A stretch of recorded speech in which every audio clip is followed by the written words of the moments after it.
Kaya, paano naman po masasabi na naaarok na ng isang taong uhaw sa karunungan ang sukdulan ng kaalaman para masabi niya na busog na siya sa natutunan niyang karunungan at katalinuhan? To each his own. Hindi yan parang one size fits all na, pag naabot mo na tong ganitong level ng karunungan, busog ka na. Hindi, to each his own. May mga tao nga, wala pang karunungan, busog na kagad eh. Puro ka-arrogantehan lang ang meron eh. Alam mo yun ang hindi ko matiis eh. Yung ang bobo mo na nga, ang taas pa ng tingin mo sa sarili mo. Parang mga katulad ni Bugoy. Parang mga katulad ni Bugoy. Kahit ano pwede mo naman sabihin sa internet eh, di ba? Yung strategy ni Bugoy, napakapangit ng strategy eh. Magsasalita siya ng kahit na anong controversial. Pag may pumalag, pakiramdam niya, pinalagan ako, lalo ako sisikat. Tapos, parang ang pakiramdam niya, pagkatapos niya sabihin yung sinabi niya, hindi niya na kayong kailangan panindigan. Ganun ang labas nun. O ano ngayon ang labas mo? Ang labas mo, bobo ka na nagsasalita ka sa internet. Ganun ang labas nun. Bakit? Kasi hindi mo nga pinanindigan mga statements mo eh. Yun ang pinakamahirap. Okay lang yan kung opinion mo, nilalabas mo eh. Pero hindi, nagtuturo ka sa mga tao eh. Diba? Nagnanasa kang maging guro eh. Obvious naman kung hindi ka ba naman nagnanasang maging guro. Sinasabi mo yung pan-tuition fee ng marketing, dapat sa'yo na lang ibigay. Diba? Nagnanasa kang maging guro eh.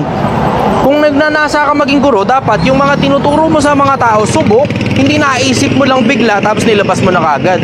Tapos nung patulang ka ngayon ng mga tao, sasabihin mo, hindi, under ka kasi ng asawa mo, kaya ka tutol sa akin. Ano kabubuhan yan? Tangina, mukha ba akong under ng asawa? Mukha ba akong papa-under sa asawa? O baka ikaw sobrang bobo mo, hindi mo kayang panindigan yung mga pinagsasabi mo sa internet? Diba? Alam mo, make a well-rounded statement. Diba? When you make statements, you make well-rounded statements. As in, yung mga well-researched, yung mga ilalabas mo. Hindi yung mga naisip mo lang ngayong araw, lalabas mo na kagad dyan, diba? Na parang tae, kakalat-kalat. Tapos pag sinabi ng tao, tangina mo, tae yan. Hindi mo na lang papansin, dead man na lang, patay mali siya ka na lang. Alam mo, Pilipinas, matuto ka. Ang hirap kasi sa inyo, ipinapaangat nyo kasi yung mga ganyang klaseng tao eh. Puta, mga anak ninyo, pinababayaan yung nakikinig dyan kay Bugoy eh. Pinababayaan yung adik-adik dyan kay Bugoy eh. Pinababayaan yung sinusunod ang payo ni Bugoy. Ano ba naman yan? Tanginang yan. Napakapangit mong klase ng magulang. Pag yan ang iniidolo ng anak mo, susunod yan, tignan mo, sasakit na ulo mo sa anak mo. Hindi na sumusunod sa'yo, matigas na ulo. Hindi nyo alam kung gaano karaming reklamo yung natatanggap ko tungkol sa mga pamilyang nasira dahil dyan kay Bugoy. Meron yung mga kanina nga nilabas ko yung isa, may screenshot pa mismo eh. Buntis yung babae. Tapos dahil kay Bugoy, nasira yung pamilya nila. Yung lalaki ngayon, ang bababae na. Dati hindi naman daw ganun. Nakapakinig lang kay Bugoy. Ngayon, babaero na ngayon yung lalaki. Sana daw magbago pa kasi buntis daw siya. Tangina, diba? Nakakapanlumo kaya yun. Pero mo, ayos-ayos na pamilya, biglang sasaksakan mo ng ganung ideology na dapat marami kang babae. Tangina, no? Nakakaburat. Sige, next question. Eto sir, Raymark Mantile, sumasabay ako sa Project 1M. Dito idol sa Caloocan Umulan. Dito tuloy ako makapagbenta ng balot. Ha. Di magkaputi ka. Diba? Diskarte lang. Pero siguraduhin mo munang malakas yung kalusugan mo. Pag hindi masyadong maganda yung pakaramdam mo, huwag mo nang bumiyahe. Huwag mo nang lumarga. Unahin mo muna ang sarili mo. Unahin mo ang kalusugan mo. Kung palagay mo kaya naman ang katawan mo, pwede ka magkapote. O di good. Kung palagay mo medyo parang makati yung ilong ko eh. Parang masakit yung lalamunan ko eh. At pagka gano'n, huwag ka na munang lumabas. Takina, uubuhin ganyan. Alam mo na yun, matik na yun, pahinga ka muna sa bahay nyo, tulog ka muna. You have to deploy a certain level of practicality. Maging practical ka. Bakit? Kasi pag hindi ka practical, ang nangyayari, pag nagkasakit ka, mas malaki patuloy gastos yun. Tanginang yun. Parang si Bugoy, walang ibang masabi kundi grind lang daw. Grind. Lahat ng kontra sa kanya, basher. Okay lang naman yun. Ganun na isip mo. Pero, tignan mo, di ba? Yun ang pinakamalaking pinagkaiba namin ni Bugoy. Pag ako nagsalita na isang bagay, kaya ko panindigan yun. Bakit? Tangin naman, nagre-research ako nagtsatsaga ako magbasa eh. So, alam mo, meron akong statistics, meron akong ganito, meron akong ganyan, may pruweba ako galing sa Biblia, may pruweba ako galing sa Quran. Hindi yan parang lumabas lang sa puwit ko, nilabas ko sa bunganga ko, yung galing sa puwit ko. Di ba? Para katulad ng mga statements niya, tapos hindi niya mapanindigan ngayon. Diba? Ilang araw na lumipas hanggang ngayon wala pa rin statement si Bugoy. Totoo. Samantalang ako instant eh. Hamunin mo akong debate ngayon din mismo, tara. Instant ako eh. Yung huling debate ko, yung bumasto sa akin. Alam mo, ininsulto ko nun sa sa PM. Hindi ko na lang sinabi para hindi mabugbugan masyado ng tao yung kalabang ko. Kasi may habag pa rin naman ako sa mga kalabang ko eh. Pero ininsulto ako nun. Sabi niya, wag ka mabanat-banat sa Katoliko kung hindi mo pala kaya panindigan, duwag ka pala, sabi niya sa akin. Ang banat ko naman sa kanya, sabi ko ako, kasi nagkamo siya ng debate sa akin eh. Sabi ko, brother, pasensya ka na, hindi kita mapapagbigyan ngayon kasi sabi ko ako, busy ako dito sa paghahanap buhay eh, di ba? Etong Project 1M, binabanatan ko eh, tapos habang naghahanap buhay pa ako ng iba pa. Diba? Alam mo yun, ang dami kong errands eh, ang dami kong ginagawa eh. Tapos ininsulto ako. Sabi, wag mo babanat-banatan ng Katoliko kung di mo pala kaya panindigan na duwag ka pala eh. Duwag, ginaganon ako. Akala naman niya, ang dahilan kung bakit hindi ko siya pinapatulang kasi naduduwag ako, natatakot ako sa kanya. Yun ang akala niya. Tignan mo, nung pinatulang ko, napahiya si Gago. Same day yun, same day. Nung hinamon niya ako, napikon ako sa kanya, same day, pinatulang ko. Nilaan mo ng oras. Oo, nilaan ko talaga ng oras. Nag-cancel pa ako ng isang appointment para doon. Kasi hindi naman sobrang importante ng isang pirasong appointment na yun eh. Naalala mo yun, di ba? Yes, pa. Oo, yun. O, tignan mo, same day, pinatulang ko. Pero tignan mo si Bugoy, ilang araw na yung lumipas, Brad eh. Bugoy, ano na? Ganyan ka na lang, Brad? Ang dami mong tattoo sa katawan, tapang-tapangan ka lang pala sa social media. Di ba? Ano na? Ano yung mga tattoo mo? Panakot, ganon? Para walang magsalita tungkol sa'yo, tungkol sa mga statements mo? Hindi naman kita pinipersonal eh. Diba? Ayoko kitang personalin. Pero, alam mo, yung itsura mo kasi, diba, mukha kang nakakatakot na tao eh. O ngayon, panindigan mo ngayon yung paglalagay mo ng sobrang daming tattoo. Diba? Sobrang dami mong pinagsasabi sa internet. Ngayon, panindigan mo. Diba? Hinahamon kita ng debate, wala ka statement. Ano yan? Ano ngayon yan? Diba? Alam mo, pag nagtuturo ka, dapat yung mga tinuturo mo, subok. Bili ni Pablo yung kay Timoteo. Pag magtuturo ka, dapat yung turo mo, subok.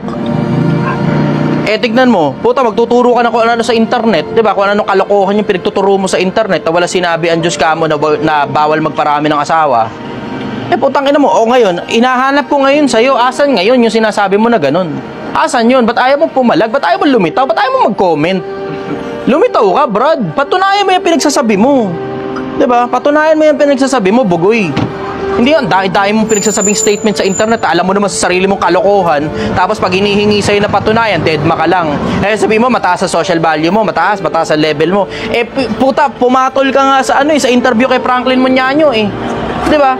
Pumatol ka sa interview kay Franklin Muñaño, ano ibig sabihin? Kalibel mo si Franklin Muñaño, gago. Diba? Ganun ang labas nun. Kung kay Franklin Muñaño pala, pumapayag kang lumaban ng, alam mo yun, pumapayag kang lumaban ng, ex-deal, ganon, at ang dating, pwede ka palang interviewin ng mga kalibel ni Franklin Muñaño, palagay ko siguro naman, mas mataas-taas naman ang level ko ng konting-konti ka lang, kahit kapraso lang, kay Franklin Muñaño, di ba? Nakakapalag ako sa debate, nakakadurog din ako ng mga tao sa debate. O ba't ngayon? Ba't hindi ka ngayon lumitaw sa akin? Magsalita ka. Huwag kang tahimik. Ang dami mong sinasabi, di ba? Ang dami mong dada sa internet eh. Ang dami mong dada eh. Ngayon, hinahanap ko ngayon sa'yo, asan ngayon yung mga pinagsasabi mo na yan, lumabang ka ngayon ng debate, patunayan mo ngayon sa akin yan. Patunayan mo yan. Yung walang sinabi ang Diyos na, bawal magparami na asawa, asan yan sa Biblia?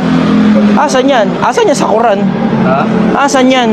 Sa Quran, pinapayagan lang. Pero hindi pinopromote yan, katulad ng sinasabi mo. Baka nga hindi mo pa alam kung ano requirement ng Quran sa pagpaparami ng asawa eh. Pagdadagdag lang ng isa, mahirap na eh. Ang hirap kaya sa Quran, pag magdadagdag ka ng asawa, ang hirap niyan. Sige, next question. Tanong naman po ito ni Hanzo Ameno Patinio. Brother, ano naman masasabi mo sa video na inilabas ni Makagago tungkol kay Bugoy? Sumasang-ayon ako dun. Brother, good evening. Sumasang-ayon ako ron. Alam mo, buti pa nga kamo si 145 ang nakuha. 145. Buti pa nga kamo si Makagago. At least he has the balls para, 'di ba? Para aminin na siya mismo nagkakamali, nagkakasala. Yes. 'Di ba? Ikaw puta yung mga statements mo, hindi mo na nga inaaming mali. Pengin 5 piso. Hindi mo na nga inaaming mali. Hindi ka pa pumapalag pag hinahamon ka. Ano 'yan? Salamat ng madami. Thank you. Hindi ko pa narinig si Bugoy na umamin ng pagkakamali niya. Tingin niya natin sa sarili. Takot Diba? daw yun sila sabi doon na comment. Ha? Takot daw yun, tatuan ng ulo. Oo. Nagko-comment yun doon. Tangin, nakakatakot yung itsura ng tattoo mo. Hindi ka pala lumalaban ng tagisan ng karunungan. Nilagay mo pa sa ulo mo yung tattoo mo. Diba? Sige, next question. Meron nga ako ng Yossi ko. Kasi yung Yossi ko. Masaya po eh. Pas muna ako. Ingat kayo, brother. Dahan-dahan, ha? O, nakainom pa yata sila eh. Bugoy na ko ikaw, takot yun. Oh, takot daw si Bugoy na Koy. Tiniram mo yun, di ba? Hindi, kinuha mo. Asan na? Baka naiwan mo sa bahay. Hindi ko nilabas sa bahay. Yung lalabas sa bahay. Nandito kanina eh. Hanapin nila. Hanapin mo na lang dyan. Okay, Dedma. Next question. Sabi ni Fritz Ivan Panguntalan, boss, saan ba ang Paris mo? Makakain naman, hehehe. Ano to? Sinigang na baka. Hindi to pare. Sinigang na baka to. Andito ako sa Mahabang Parang Angono Rizal. Mahabang Parang Barangay Hall sa Angono Rizal. Angono ha, hindi Binangonan. Kasi dalawa pala yung Barangay Hall na Mahabang Parang. Isang Binangonan, isang Angono. Angono ito, Angono. Okay, go. Next question. Ayan. Sabi ni Zel Zapata, boss, anong masasabi mo sa mga taong floating sa relihiyon katulad ko kasi nga wala na akong tiwala sa karamihan ng mga relihiyon pero patuloy akong nananalig kay God. Brother mo mga alug-alugin. Oo. Floating din naman ako. Parehas lang tayo. Floating din naman ako. So kung ano yung masasabi ko sa'yo, yun din yung masasabi ko sa sarili ko. Diba?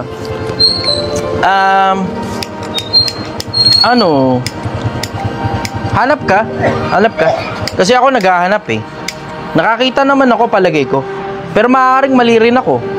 Hindi ako masyadong sigurado eh. Kasi tao kasi pinag-uusapan natin eh. Diba? Kasi kung, halimbawa, mga libro yung pinag-uusapan natin. Sa mga libro, kahit pa paano may konting certainty pa ako. Pili ka lang sa dalawa, sa Quran o sa Biblia. Diba? Doon, may kapirasong certainty pa ako. Dalawa lang pinagpipilian ko, 50-50 lang ako. Pero yung anong tawag dito? Yung religion mismo, ang hirap eh, kasi tao-tao kasi yun eh. Hindi mo alam kung sino talaga yung totoong nagtatapat eh. Yun ang nakakainis eh. Hindi mo alam kung sino talaga yung totoong nagtatapat. Kasi nga tao-tao nga. Ang dami pa namang greedy pigs pagdating sa religion. Sobrang daming greedy pigs sa religion eh. Tangina, gusto lang kunin yung pera mo. Pagkakuha ng pera mo, bahala ka na sa buhay mo eh. Kung sumasampalataya ka pa o hindi na, bahala ka na. Diba? Kung nagkakaproblema ka sa personal na buhay mo, o okay ka ba, bahala ka. Basta akin yung 10% mo, akin yung tithes mo. Tanginang yan. Daming ganyan religion, sobra. Daming ganyan religion. So yun, yung masasabi ko sa'yo, yun din yung masasabi ko sa sarili ko. Yun ang sagot ko doon. Next question. Tanong naman po ito ni Eric Arroyo. Idol, ask ko lang, naniniwala ka ba sa karma at bakit? Hindi ako naniniwala sa karma. Meron nga ako nilabanan na debate dyan eh. Noong nakaraan lang, di ba? Tsagain nyo na lang hanapin doon sa mga videos ko sa Chichester Official. Alos 2 oras din na debate yun tungkol sa karma. Ayun, hindi ako naniniwala sa karma. Ang dahilan kasi hindi naman kasi aral ng Kristyanismo, hindi aral ng Judaismo, hindi rin aral ng Islam ang karma. Ang karma galing yan sa Shintoism, kung di ako nagkakamali, at saka sa Buddhism. Galing yan sa Rig Vedas. Kung babasahin mo yung tsatsagain mo, alam basahin yung Rig Vedas. Sa Rig Vedas galing yan. Pero hindi aral ng Kristyanismo yan. Tignan mo, hindi nga nila mahanap sa Biblia yung salitang karma, diba? Hindi talaga mahanap sa Biblia yung salitang karma kasi galing yan somewhere around India eh. Kung di ako nagkakamali. Yun ang sagot ko. Di ako naniniwala sa karma. Mas naniniwala pa ako sa sumpa ng Diyos. Mas naniniwala pa ako sa paghuhukom. Yun ang sagot ko. Next question. Tanong naman po ni Mark. Ilang viewers natin? Hindi ko makita. Hindi ko nga rin makita eh. Teka, titignan ko nga muna sa dali ko ilang viewers. O sige, tanong ni Mark. Ayan, Mark Marcos Lista. 400. Boss, napakinggan mo na ba ang turo ng LDS o mas kilala sa tawag ng Mormon? Kung hindi, willing ka ba mapakinggan ang turo nila? Narinig ko na turo ng Mormon. Narinig ko na. Nabasa ko na nga rin yung libro ni Mormon. Meron nga akong kopya nun sa bahay. Yung kay Moroni. Yung anghel na nagpakilala kay Joseph Smith. Alam mo, alamin mo rin kasi kung ano yung history, diba? So Joseph Smith karoon ng 40-something na asawa, 40 plus na asawa. Yung ilan dun sa mga asawa niya, ang sabi niya, ang turo niya ron sa Mormon, kailangan daw, virgin daw yung mapapangasawa mo eh. Yung ilan dun sa mga asawa niya, asawa ng mga miyembro niya iba dun eh. Tapos namatay siya sa loob ng kulungan, sinaksak. Yun ang kwento niyan eh. So, okay, sige, alis tayo ron. Ngayon, bakit? Kasi, personal na yun eh, diba? Personal ng leader yun eh. Okay, sige, alis tayo doon. Ngayon, isa ngayon sa mga aral ng Mormon, yung ang Diyos daw nakatira sa araw. Kasi ang pinagbabasihan nila doon, ang Diyos nakatira sa sa liwanag na di malapitan. Yung araw natin, itong araw na to, ginawa yan sa pangatlong araw eh. Hindi naman yan ginawa sa unang araw eh. Ito trouble mo ngayon. Kung halimbawa, ikaw ang Diyos, gagawa ka ba ng Gagawa ka ba ng lugar mo na uunahin mo muna yung lugar ng tao bago yung lugar mo? Diba hindi nag-make sense yun?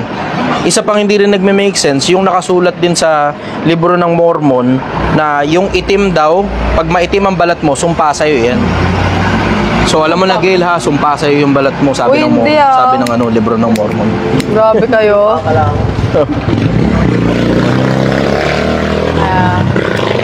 Alam mo yun, well-rounded ako pagdating sa religion, mga kapatid, mga babayan. Well-rounded ako pagdating sa religion. So hindi nyo ako maloloko pagdating sa usaping religion. Well-rounded ako, marami na akong librong nabasa at matagal na akong buhay. Di mo alam kung gaano kalaki yung library ko sa bahay. Di mo alam kung gaano kalaki yung library ko sa bahay. So yun, hindi ako papasok sa Mormons. Kasi hindi nga magkaintindihan dyan sa Mormons kung ano ba talaga tunay eh. Yung Biblia ba o yung yung libro ni Mormon. Diba? Hindi magkaintindihan kung alin ba dyan yung totoo. Ay, nakikinig ako ng ganda yung topic. Sige, next question. Tanong naman po ito ni John Lea Serecos. Idol, responsibilidad ba ang magtulong sa kapamilya, kapatid, mapag-aral na kahit sakripisyo na yung kinabukasan mo? Hindi. Hindi responsibilidad yun na isakripisyo mo yung kinabukasan mo para sa iba. Hindi responsibilidad yun. Unahin mo muna ang sarili mo. Kasi unang utos ng Diyos, diba? Ano unang utos? Ibigin mo ang Panginoon mong Diyos, buong puso mo, buong lakas mo, buong pag-iisip mo. Pangalawang utos, iyong iibigin ang iyong kapwa gaya ng pag-ibig mo sa sarili mo. So yung pag-ibig mo sa sarili mo, ang pagtutularan mo ng pag-ibig mo sa kapwa mo, uunahin mo muna sa sarili mo. Pero bibigay mo kinabukasan mo, diba? Di bali sana kung buhay mo yung bibigay mo para sa ibang tao, okay lang yun, nakasulat sa Biblia yun eh. Pero yung kinabukasan mo, as in, yung future mo mismo, yung pera mo, di ba, yung pangkain mo, bibigay mo sa kung sino mang kamag-anak mo. Tapos yung kamag-anak mo, sila naman hindi nagsisikap para sa sarili nila, umaasa na lang sa'yo. Hindi, nagsusustento ka na lang ng katamaran nun eh, di ba? Kinukonsenti mo na lang yung katamaran nila. Kasi nakakapagtaka kung bakit sila nagsisimula ng pamilya na sila pala mismo, hindi pa nila kayang pakainin yung mga sarili nila. Nakakapagtaka kayo, di ba? Yun ang sagot ko ron. Unahin mo muna sarili mo bago mga kapamilya mo. Kung nasa ospital sila o, di ba, nakulong, baka yun, pwede mong tulungan, biglaan lang. Pero yung pambayad ng ilaw, tubig, paaral sa anak, tangina, hindi ka naman dapat mag-anak kung hindi mo pala kaya magpaaral ng anak eh. Ano bang kalokohan yan? Di ba? Ba't ka kasi nag-aanak na hindi mo pala kayang paaralin yung anak mo? Yun ang sagot ko ron. Next question. Tanong naman po ito ni Jake X. Idol, anong masasabi mo sa sarili mo ngayon? Wala, floating pa rin ako eh. Diba? I'm still looking for the truth. And I'm always looking for the truth regardless of the consequence. Kaya tignan mo, kung makikita mo, gano'n na lang ako katapang kung paano ako magsalita tungkol sa tungkol sa mga bagay na pinaniniwalaan ko. Kasi nahanap ko na yung totoo tungkol sa mga bagay na yun eh. Pero ang dami ko pa rin hinahanap na bagay na totoo tungkol sa maraming iba't ibang mga bagay. Okay lang sa akin kahit ikamatay ko. Kasi alang-alang sa kapwa-tao ko. So yun. Konti lang naman yung mga bagay na masasabi ko tungkol sa sarili ko. Kasi hindi naman ako importanteng tao eh. Diba? Ordinaryong taong bahay lang din ako katulad ninyo. Hindi ako importanteng tao. O sige, may pera. Pero hindi naman pera ang nagpapataas sa social value mo bilang tao eh. Diba? Ang nagpapataas sa social value mo bilang tao sa paningin ng Diyos, kung ano mga ginagawa mo sa sarili mo.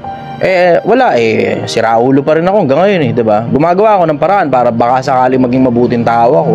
'Yun ang pangarap ko maging mabuting tao eh. So 'yun ang masasabi ko tungkol sa sarili ko. Ang pangarap ko maging mabuting tao, pinipilit kong trabahuhin yung sarili ko para maging mabuting tao ako to the point na nilalabanan ko yung mga nagsasalita ng kasinungalingan na pinaniniwalaan ng mga kapwa-tao katulad ng ginagawa ni Bogoy. Yan ang ginagawa ko. Nakakasira ng kapwa-tao yun eh. Kasi nakita ko repercussions eh. Nakita ko yung epekto sa kapwa-tao. Nagme-message sa akin yung mga tao ng mga pamilyang nasira ni Bogoy. Nagme-message sa akin. Tignan mo, imposible naman ha. Tignan mo. Labas ko lang ngayon halimbawa, ilan sa inyo yung buhay ninyo nasira dahil kay Bogoy? Meron yan. May mga magme-message sa akin yan. May mga magme-message yan kasi katulad nun. Yung isa nga lang di ba? Merong isang nag-message sa akin pagkatapos kong mag-live nun. Merong isang nag-message sa akin. Isa lang yun, nasa sobrang dami na in the past. Sa sobrang dami in the past na sinisisi si Bugoy, nasira yung buhay nila. Nasira yung pamilya nila. Bakit? Kasi yung lalaki nang bababae. Tapos ngayon, ang baba ng tingin sa mga babae. Diba? Tanga na, ewan ko. Hindi ko maintindihan. So yun, tungkol sa sarili ko, hindi naman masyadong marami yung bagay na masasabi ko tungkol sa sarili ko eh. I'm still trying to work in myself. Tinatrabaho ko pa rin yung sarili ko hanggang ngayon. Hanggang mamatay ako, tatrabahuin ko pa rin ang sarili ko. Yun. I'm hoping sana isang araw tanggapin ako ng Diyos. Yun. Sige, next question. Tanong naman po ito ni Don Don. Sir, si Brother Eli Soriano, ano po masasabi mo sa kanya? The best po yun pagdating sa salita ng Diyos. Magaling na debatista si Eli. Yun nga lang, masyadong maraming banto yung pagkatao niya as personal. Tignan mo yung aral, hahanapin mo sa aral. Diba? Hahanapin mo sa aral. Yun kasi pinagbabasihan ko yung aral eh. 7:7 ng 1 eh. Makikilala mo ang turo kung ito'y sa Diyos o kung ako yung nagsasalita na mula sa aking sarili. Ang nagsasalita na mula sa kanyang sarili, naghahanap na sa kanyang sariling kaluwalhatian. Ang naghahanap ng kaluwalhatian niya, ang nagsugo sa kanya, ang gayon ay totoo at sa kanya ay walang kaliguan. Diba? 7:18 ng 1. Nakabisado ko na nga yung talata, kababasa ko ng paulit-ulit ng Biblia, diba? Kaya tignan mo, alam ko kung paano ko papatulan si Bugoy. Kasi alam ko kung saan hahanapin yung mga bagay na pinagsasabi niyang wala raw sa Biblia eh. Wala raw ikang sinabi si God na bawal daw magparami ng asawa. Talaga ba? Talaga ba? Kung may mabasa ako, paano ka na? Diba? Babawiin mo ba yung statement mo? Kakainin mo pride mo? O mananahimik ka na lang kunyari hindi mo narinig na nagsasalita si Chester? Diba? Ayun. Tungkol kay Eli Soriano, ayun, may trouble sila ngayon sa loob ng religion nila, power struggle. Kasi ang daming membrong nagkakalasan sa kanila ngayon personal na problema masyadong malaki yung personal na problema. Sa bagay, aling religion nga ba naman? Kasi kahit naman yung Iglesia ni Cristo nung namatay si diba? Si Felix Manalo, nagkaroon ng power struggle. Nung namatay naman si Iranio Manalo, nagkaroon din ng power struggle. Si Angel Manalo nga lumitaw tapos nag-seek ng protection sa Canada diba? So nagkaroon sila ng malaking power struggle nun Isa pa sa mga anak niya yung ekskomunikado ng pamilya. Si Angel nga yun. Si Angel Manalo. In-excommunicate ng pamilya. Tapos yun, mapapansin mo yun every time may mamamatay yung leader, laging nagkakaroon ng problema. Every time mamamatay yung leader, nagkakaroon ng problema. Ganun din, problema rin ngayon ng MCGI yun. Updated naman ako sa mga religious happenings. Ang hindi lang ako masyadong updated itong kay Ibuloy. Na ngayon, ina-update ko na yung sarili ko tungkol sa kanila. Tungkol doon sa nangyayari ngayon doon sa loob ng compound. Updated ako sa mga aral. Ang hindi ako updated, yung nangyayari sa happenings. Ngayon, kahit pa paano, yun, updated na ako sa nangyayari dito sa loob ng bakuran nila kay Ibuloy. Yun lang muna masasabi ko tungkol doon sa MCGI. Nagkakaroon sila ng trouble ngayon, power struggle sila ngayon. Kasi ang daming membrong hindi makita yung parang katulad ng parehas na espiritu ni Soriano kay Razon. Nakita ko yun. Dami rin parang, alam mo yun, masyadong malaki yung, alam mo, 48 laws of power 48 laws of power. Mag-propose ka ng change pero never too much. Welcome ka para mag-propose ng change pero never too much. Ano nangyari? Siyempre, namatay yung matanda, diba? Ang napagpasahan ng pangangasiwa, yung Razon, diba? Ngayon, mapagpasahan ng pangangasiwa si Razon, ang nangyari? Nagkaroon tuloy ng kapirasong power struggle. Kasi, siyempre, understood na, hindi makita yung hindi makita yung kaparehas na espiritu. Kasi bawat tao, iba-iba. Diba? Bawat tao, iba-iba. Yun lang muna masasabi ko rin pansamantala. Next question. Ito sir, kanina pa siya nagko-comment dito pero puro bash. Zeus Sereno, pasikat ka naman, tangina mo dito. Hindi ka naman importanteng tao sino ka? Wait lang. Ano sabi? Waiting for signal ka. Waiting for live signal. Bakit wala akong signal? Aray ko, nabangga tuloy ako. Aray ko, putang ina talaga Brother, kasi ang dami mong pinaglalagay kasi na kung ano Connected na ba? Ayun, connected na ulit. Okay, sige. Connected na ulit. Sige. Ayan. Tanong naman po ni... Wala, ba't ganun? Nakakatawa yung galit na galit na yun, no? Ha? Kaya nag-loading ka. Wala talaga signal. Pa-connect nga ako sa'yo, baka wala na yata ako internet. Pa-connect ako sa'yo, baka wala na ako internet. Okay na po, sir. Open na po. Sige, testing muna natin. Connect muna tayo. Di ka naman nagpalit ng password. Okay, good. Sige. Sino? Yung kanina nang babash siya yun. Mukhang tinignan na sarili kong audience. Kasi binabash siya ng mga audience. Sige. Ay, labo ng camera ko. Labo ng front cam. Rear cam tayo ulit. Rear cam. Okay, sige. Alam mo, napansin ko, mula nung nauso yung lock profile lens, tumapang yung mga tao. Akala mo naman na may tira. Totoo. Diba? Akala mo may tira. Yung ang tapang mo kasi nakalock yung profile mo, alam mo, hindi naman importante yung statement mo eh. Hangin ka lang, hangin. Hindi ka importante kapag ka nakalock profile ka, wala ka credibility. Wala ka sa live. Okay, next question. Ayan. Tanong naman po ni Axel ng Fatal Sign.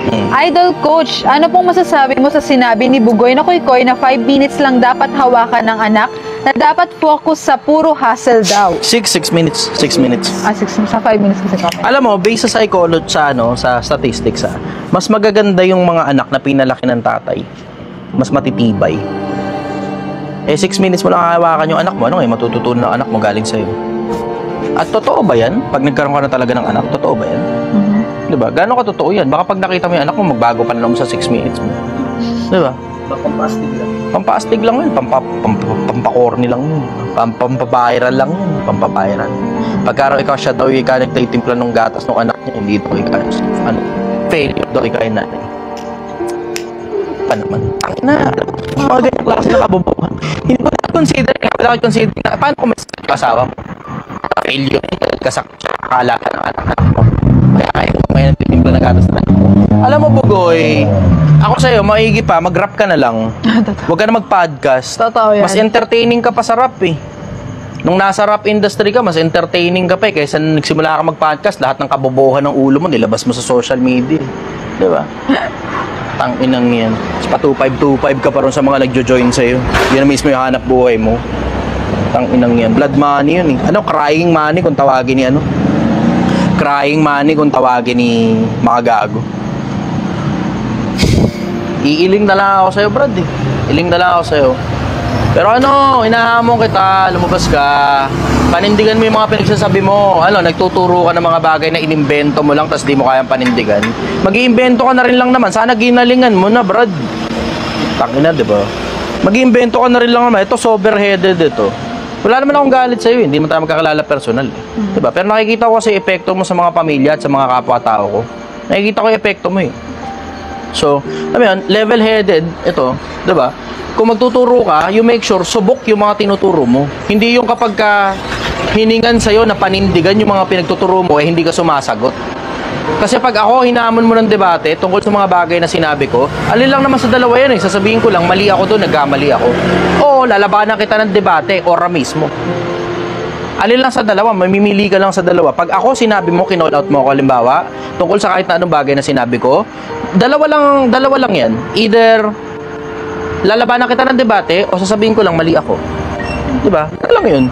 Lahat naman ng tao nagkakamali, di ba? Aminin mo na lang, Brad, kung nagkamali ka, hindi mo pala kayang panindigan. Ganun na lang yun, di ba? Hindi ka sasagot. Ilang araw na lumipas, Brad, eh.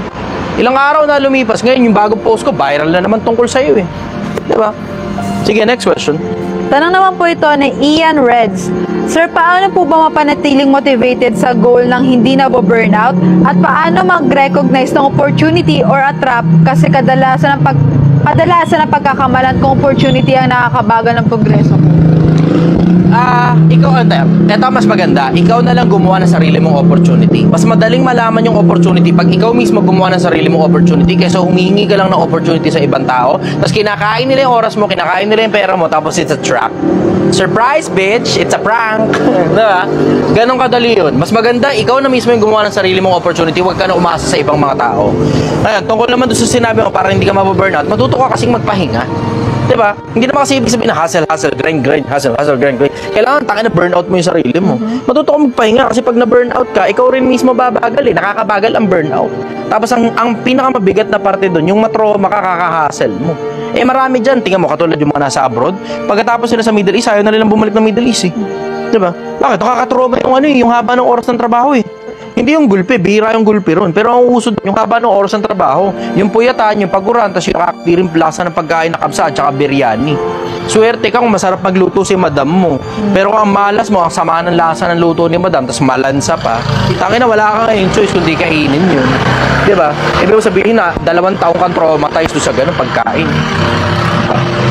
Matuto ka magpahinga para hindi ka napapagod, hindi ka nababurnout. You have to consider your sanity as well. You have to consider your sanity. Para katulad sa amin, kami rin mismo nagpapahinga pa rin naman kami. Sinigang po. Sinigang na baka, brother. Mas masarap to kaysa mami. Sige. Yun ang sagot ko ron. Next question. Tanong naman po ito ni Marlon Bautista Habanya. Idol, anong pwedeng panlaban sa depression at anxiety? Ako personal dire-diretso ako sa pagtatrabaho na hindi ko na nililingon yung nakaraan. Sabi nga ni RDR, document ko daw na maganda. Sabi ni RDR, maganda naman yung idea, document pang maganda. Pero yung mga bagay na nakaraan, hindi masyadong importante sa akin yun. Ang problema ko kasi, pampabagal yun eh. Pampabagal kasi kapag tingin ka ng tingin sa nakaraan eh. Tignan mo, isipin mo yung konsepto na tingin ka ng tingin sa nakaraan, hindi ka na makapag-focus sa kinabukasan. Tapos sa sobrang katitingin mo ng katitingin sa nakaraan, hindi ka na ngayon sigurado sa kinabukasan mo. Yung pagtingin mo sa kinabukasan ng walang kasiguraduhan, yan yung anxiety. Yung pagbalik mo naman ng pagbalik sa mga nangyari, hindi magaganda sa nagdaan, yan ngayon ang depression. Doon nagkakaproblema eh. Diba? Ba't hindi trabahuin mo na lang yung kinabukasan mo? Tignan mo, pag sobrang busy mo na ngayon, wala ka ng oras para ma-depress, wala ka na rin oras para ma-anxiety. Eto napansin ko don't get me wrong, don't quote me on this don't get me wrong, yung anxiety at saka depression, sobrang common yan sa mga mayayaman. Yung mga may pera, yung mga sumisweldo ng maayos. Pero tignan mo, nakakita ka ba tricycle driver? Depressed. Jeepney driver, depressed. Construction worker, depressed. Sobrang common yan sa mga taong maraming oras para mag-isip. Pero pag sobrang busy mo na sa buhay, wala ka ng oras para ma-depress. Wala ka ng oras. Maging busy ka sa pag-ayos ng kinabukasan mo. Lahat ng problema mo, isa-isa ayusin mo hanggang maubos lahat ng problema mo. Pag naubos ngayon lahat ng problema mo, tignan natin kung magka-depression ka pa. Tignan natin kung magka-anxiety ka pa.